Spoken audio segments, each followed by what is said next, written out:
날씨가 많이 따뜻해졌습니다. 네, 느껴지시나요? 저는 설교단에 서서 땀이 얼만큼 나는 하루, 계절이 오는 걸 느끼고 있습니다. 삼덕공원에 최근에 가보신 적이 있는지 모르겠는데 봄꽃들이 피기 시작했거든요. 산수유나 매화 같은 것들이 피기 시작했는데 많이 바쁘시더라도 오며 가며 하나님께서 우리에게 주시는, 이때에만 주시는 아름다운 선물을 풍성히 누리시는 여러분들 되시기 바랍니다. 오늘 본문이 포함된 사무엘하 7장 말씀은 다윗이 하나님의 집, 즉 성전을 지어야겠다라는 마음을 먹는 것으로 시작합니다. 어느 날 다윗 왕이 생각해 보니까요, 자신은 지금 왕이 되어서 당시로서는 최고급 건축자재였던 백향목으로 지어진 궁에 살고 있는데 하나님의 법궤는 천막과 가죽으로 된 성소에 두는 것이 영 마음에 불편했고요. 그랬던 다윗이 선지자 나단을 불러 성전 건축의 뜻을 비치며 하나님의 뜻을 물은 것입니다. 그런 왕의 뜻을 눈치챈 나단 선지자의 첫 응답이 3절 말씀인데요, 여호와께서 왕과 함께 계시니 마음에 있는 모든 것을 행하소서 라며 다윗의 그런 생각을 하나님께서도 기뻐하실 것이라 라고 말하는데요, 그리고 그날 밤 나단 선지자에게 임한 하나님의 진짜 응답이 오늘 본문의 내용입니다. 그렇게 하나님의 집을 짓고자 한 다윗을 향한 하나님의 첫 번째 반응이 오늘 본문 5절에서 7절 말씀에 나타나는데요, 우리 조금 길지만 함께 한 목소리로 읽어보도록 하겠습니다. 5절에서 7절입니다. 시작.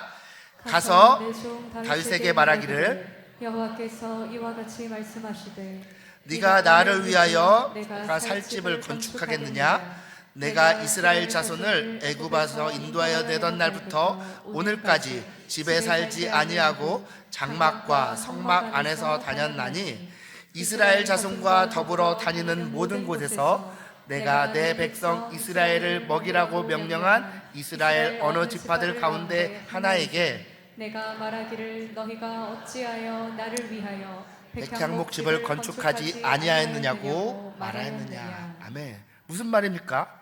다윗아, 네가 나를 위해 내가 살 집을 건축하겠다고? 내가 언제 법궤를 천막에다 둔다고, 서운하다고 누구한테 얘기한 적 있니? 이런 의미인데요, 어떤가요? 이 말씀이 그냥 들어서는 마치 지금 다윗이 하나님의 영광을 담아낼 그런 화려하고 웅장한 집을, 하나님을 모시기에 충분한 그런 집을 자신이 지을 수 있을 것이라고 착각하고 있다고, 하나님께서 그런 다윗에 대해 책망하시는 것처럼 들리실 수 있지만요, 꼭 그렇지는 않습니다. 저희 집에 아이가 둘이 있는데요, 어디 교회나 다른 곳에서 간식을 받거나 하면 작은 거 하나라도 제 몫을 꼭 챙깁니다. 어디 소풍을 가거나 하면 자그마한 선물을 사오기도 하죠. 그런데 제가 어떻게 반응할까요? 뭘 아빠 것까지 챙겨, 그냥 너네나 더 먹고 너네 거나 더 사지, 보통 그렇게 말은 합니다. 그럼 그 말이 제가 제 아이들을 책망하는 말일까요? 아니죠. 이것들이 이제 자식 노릇을 좀 하는구만, 키워놓은 보람이 있네 하는 뿌듯함의 표현이죠. 오늘 본문에서 하나님의 집을 지어드리겠다 하는 다윗의 청을 거절하시는 하나님의 응답이 바로 그런 의미라 할 수 있는데요, 하나님과 그 법궤를 사모하고 생각하는 그 다윗의 마음이 너무나 기특해서 그러한 다윗을 향한 넘치는 하나님의 애정을 표현하고 계신 것입니다. 그것을 어떻게 할 수 있느냐? 이어지는 오늘 본문에서 하나님께서 지금 다윗에게 풍성한 복을 부어주시겠다고 약속하시는 것을 보면 알 수 있는데요, 우리 오늘 본문 9절 하반부에서 11절 말씀을 함께 한번 읽어볼까요? 함께 읽겠습니다. 시작. 위대한 자들의 이름같이 내 이름을 위대하게 만들어 주리라. 내가 또 내 백성 이스라엘을 위하여 한 곳을 정하여 그들을 심어 거주하게 하고 다시 옮기지 못하게 하며 악한 종류로 전과 같이 그들을 해하지 못하게 하여 전에 내가 사사에게 명령하여 내 백성 이스라엘을 다스리던 때와 같지 아니하게 하고 너를 모든 원수에게서 벗어나 편히 쉬게 하리라. 아멘. 무슨 말씀입니까? 하나님께서 다윗의 이름을 위대한 자들의 이름과 같은 반열에 올려주시겠다 말씀하고 있고요. 또 이스라엘의 이름도 위대하게 하셔서 그들이 더 이상 누군가 외적의 침입으로 인해 거처를 옮겨야 하는 일이 없게 해주신다는 것. 예전에 사사가 이스라엘을 다스리던 때처럼 끊임없이 침입을 받고 압제를 당하던 그런 일이 없게 하신다는 것인데요. 이 약속이 얼마나 놀라운 약속이냐? 나중에 이스라엘 백성들이 이 약속 때문에 하나님을 향한 잘못된 믿음을 가졌을 정도입니다. 우리한테는 이 약속이 있으니까 우리가 어떤 범죄를 짓든 어떤 삶을 살든 우리는 결코 망하지 않을 거야. 성전이 예루살렘에 있는 한 이 예루살렘은 결코 함락되는 일이 없을 거야 라고 착각했던 것인데요. 그만큼이나 놀라운, 그러면서도 일방적인, 그야말로 완벽한 복의 선언이 하나님의 집을 짓겠다 하던 다윗에게 주어지고 있는 것입니다.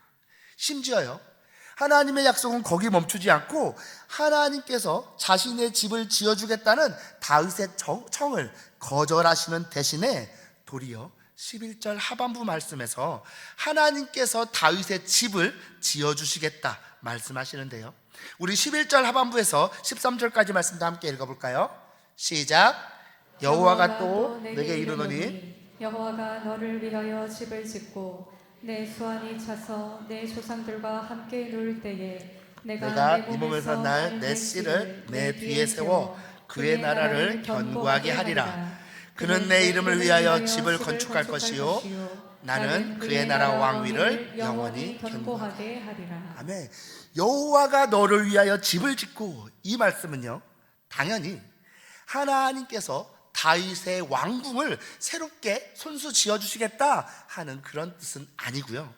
사울이 대를 이어 이스라엘을 다스리지 못하고 다윗에게 왕위를 넘겨주어야 했던 것과 달리 다윗은 그의 아들들이 그의 뒤를 이어 대대로 왕으로 세워지게 될 것에 대한 약속인데요, 하나님께서는 지금 다윗의 나라를 견고하게 해주신 것만큼이나 그의 아들, 또 그의 아들, 그의 아들들의 나라 역시 견고하게 하셔서 다윗의 집의 왕위와 그들이 다스릴 나라로서의 이스라엘이 끊어지지 않고 계속해서 이어지게 하실 것이라 약속하고 계신 것입니다.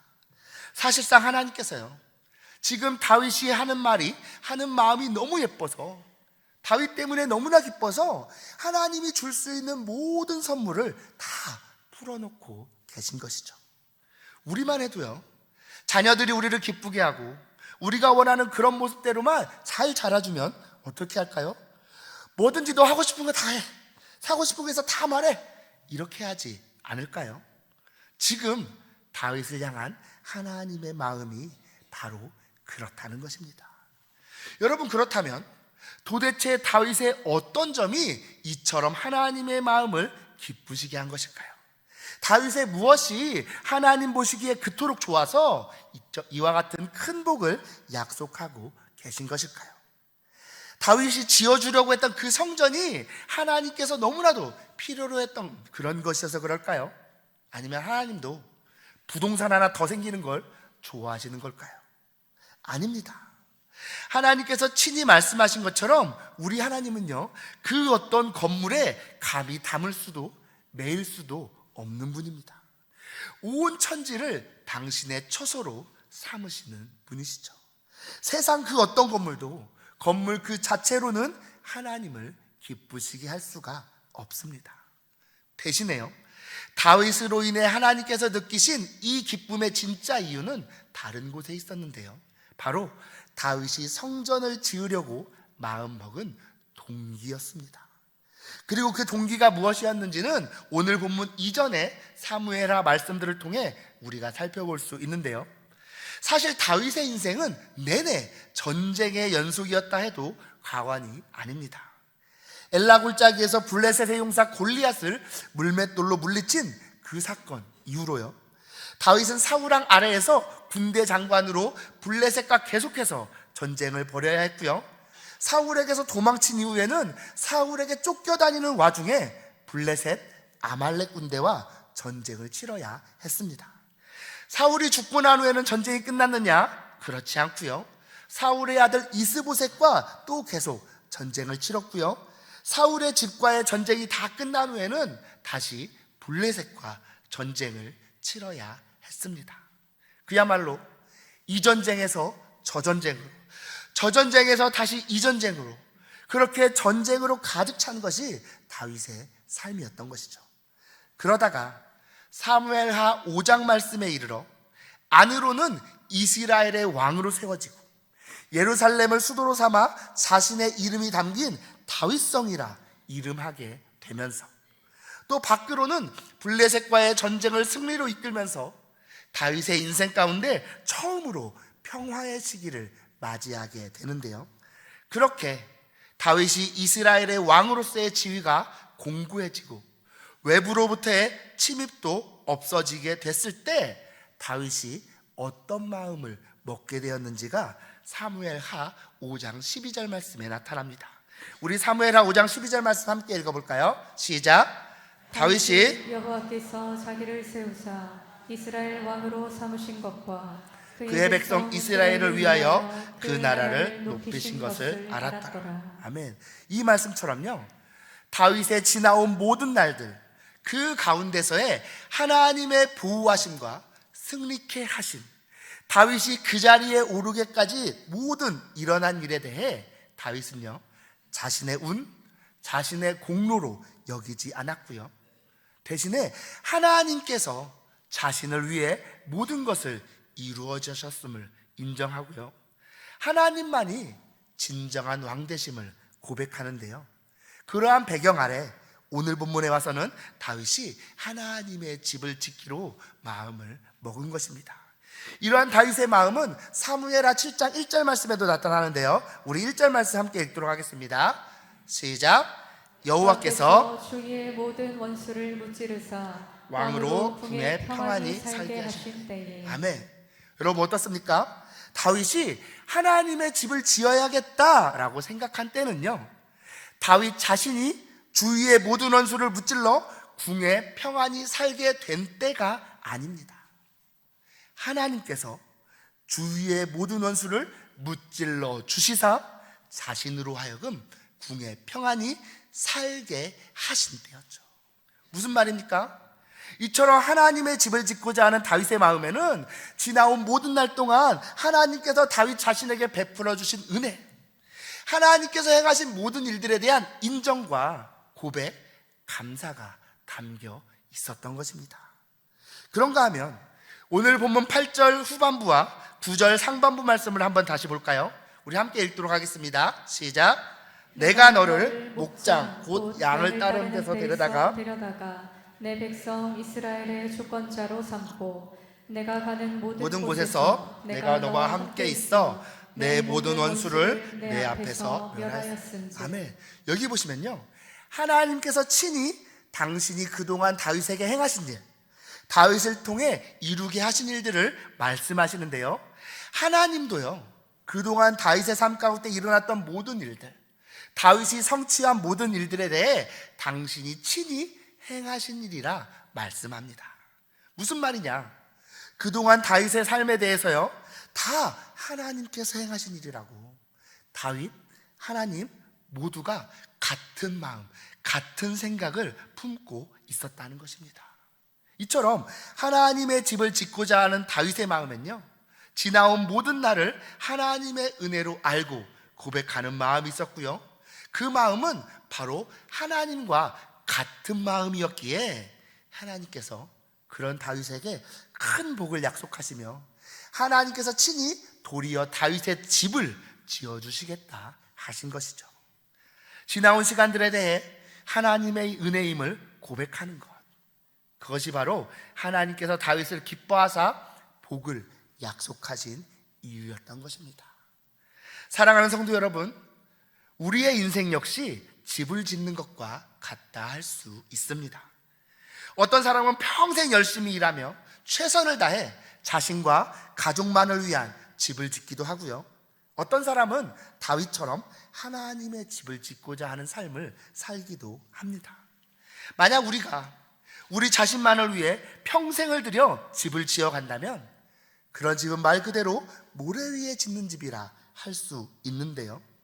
전도서 2장 21절 말씀에 이르기를 어떤 사람은 그 지혜와 지식과 재주를 다하여 수고하였어도 그가 얻은 것을 수고하지 아니한 자에게 그의 몫으로 넘겨주리니 이것도 헛된 것이며 라고 하신 것처럼 열심히 평생을 수고해서는 그 열매를 수고하지 않은 누군가에게 넘겨주고 떠나는 그런 헛된 삶에 불과하게 될 것입니다. 우리의 삶을 우리 노력, 우리 공로의 산물로만 여겨서 어떻게든 열심히 다해 나의 만족, 나의 욕심만을 채우김을 추구하며 살다가 결국 그마저도 이루지 못한 채 허무하게 생을 마감하는 것이죠. 하지만 하나님의 집을 사모하는 사람, 하나님의 집을 짓고자 하는 사람은 다릅니다. 그들은 자신이 그리고 자신의 삶이 하나님께서 거하시는 하나님의 집이 되고자 하는 그런 삶을 사는데요. 지나온 모든 날 동안 자신을 통해 이루어진 모든 것을 자신의 것이라 생각하지 않고 그 모든 일들에 대해 하나님께서 자신에게 허락하신 하나님의 것이라 고백하고요. 그렇기 때문에 그로 인해 주어진 열매 역시 자신만을 위해 움켜쥐려 하지 않고 그것을 가지고 다시 하나님의 집을 짓고자 합니다.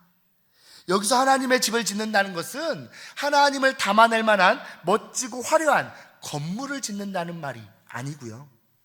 자신의 삶이, 아니 자신의 존재 자체가 하나님의 친히 거하시기에 합당한, 하나님께서 내 안에 거하실 만한 그런 성전이 되고자 하는 것입니다. 나를 통해 하나님이 증거되고 나를 통해 모두가 하나님을 볼 수 있도록 하나님을 품는 그런 삶을 살아가는 것을 의미하는데요. 하나님을 사모하는 마음으로 하나님께서 사랑하시는 이웃들에게 사랑과 은혜를 흘려보내는 그런 삶을 통해 모두가 하나님을 인정하고 고백하도록 하는 삶이 곧 하나님의 집을 짓는 삶인 것이죠. 그렇게 누군가가 나의 삶을 통해 하나님의 집을 지으며 살아가게 된다면 하나님께서는 그런 우리들을 그냥 두실까요? 아니죠. 그처럼 우리 자신을 성전으로 삼는 삶, 하나님의 집을 사모하고 하나님의 집을 짓고자 하는 그런 사람들에게는요, 다윗에게 그러셨던 것처럼 하나님께서 친히 그들의 집을 지어 주시는데요. 그렇게 그들은 자기 노력의 산물로서의 집이 아닌 하나님께서 은혜로 지어주신 그 집 안에서 하나님과의 화평을 누리며 하나님과 동행하는 삶을 살게 되고요. 자신뿐만 아니라 자녀 손손이 그러한 하나님의 은혜를 누리며 하나님의 백성으로 살아가게 되는 것입니다. 그렇게 자신의 삶 가운데 풍성하게 임했던 하나님의 복을 인정하고 그 복을 나만 움켜쥐는 것이 아니라 다시 흘려보냄으로써 모두가 하나님의 복을 누리게 하는, 그러면서도 그런 자신에게 다시금 주어지는 하나님의 복을 또다시 누리는 이러한 영원한 선순환의 복된 삶이 바로 오늘 다윗이 보여주는 삶이자 저와 여러분이 소망해야 할 하나님의 집을 짓는 삶인 것이죠. 사랑하는 성도 여러분, 여러분은 지금 어떤 집을 짓는 삶을 살아가고 계십니까? 어떤 집이 여러분의 삶의 목표입니까? 여러분 자신을 위한 집입니까? 하나님의 집입니까? 여러분은 남은 삶을 어떤 집에서 살고 싶으십니까? 여러분의 노력으로 지어낸 여러분의 집입니까? 하나님께서 지어주신 집입니까? 바라기는 저와 여러분이 남은 평생을 내 힘으로 내 집을 짓기 위해 허비하는 삶이 아니라 하나님께서 그동안 베풀어 주셨던 은혜를 기억하며 하나님의 집을 짓는 삶을 살아가시기를 소망합니다. 저와 여러분이 하나님의 백성답게 살아가면서 하나님을 증거하는 자리, 이웃들을 사랑으로 섬기며 하나님의 은혜가 무엇인지를 보여주는 그 자리야말로 진정한 하나님의 집이 된다는 것. 여러분의 삶, 여러분의 존재 자체가 하나님의 집이 되어야 한다는 것. 지나온 모든 삶이 그렇게 하나님의 은혜임을 기억하며 우리의 삶을 통해 하나님을 드러내는, 하나님의 사랑과 은혜를 흘려보내는 삶이야말로 우리가 지어야 할 하나님의 집임을 기억하면서요, 그렇게 우리 안에 하나님을 품고 이웃을 품으며 하나님을 증거하는 삶, 하나님의 집을 짓는 삶을 살아가는 가운데 그런 우리를 위해 하나님께서 지어주시는 그 집에서 다시 하나님의 은혜와 사랑을 풍성히 누리며 살아가는 저와 여러분들 되시기를 소망합니다. 이제 말씀을 맺겠습니다. 사랑하는 성도 여러분, 이 중에는 지나온 삶이 무난하고 평탄하셨던 분도 계실 것이고요, 그야말로 온갖 고난과 아픔을 다 겪으며 살아오신 분도 있으실 것입니다. 어쩌면 지금도 그런 시간을 보내고 계신 분도 계시겠죠. 하지만 살아온 삶의 과정이 어떠했든 지금 어떤 삶을 살아가고 계시든 우리 모두에게 동일한 것이 있다면 그 모든 삶은 결국 하나님의 손 안에 있었다는 것입니다. 드러나는 모양은 다를지언정 우리는 모두 지금껏 하나님의 은혜의 손길 아래 살아왔고요, 지금도 그렇다는 것이죠. 이처럼 우리의 지난 시간을 올바르게 바라보고 바르게 기억할 때 우리는 비로소 하나님께 감사하는 삶, 하나님의 집을 짓는 삶을 살 수 있습니다. 그리고 우리가 그렇게 하나님의 집을 짓고자 할 때 하나님은 그런 우리를 기뻐하시며 친히 우리를 위한 당신의 집을 지어 주시는데요, 그러한 삶이 바로 우리가 살아가야 할 하나님의 백성된 삶인 것이죠. 이러한 사실을 기억하며 어느 자리 어떤 상황에서든 하나님의 집을 지어가는 삶, 성전된 하나님의 백성다운 삶을 통해 하나님을 증거하는 저와 여러분들 다 되시기를 소망합니다. 지금껏 하나님의 은혜로 살아오셨던 것처럼 남은 삶도 하나님께서 친히 지어주시는 집 안에서 하나님의 은혜를 풍성히 누리며 살아가는 저와 여러분, 우리 모든 신일교회 성도님들 다 되시기를 진심으로 소망합니다. 기도하시겠습니다.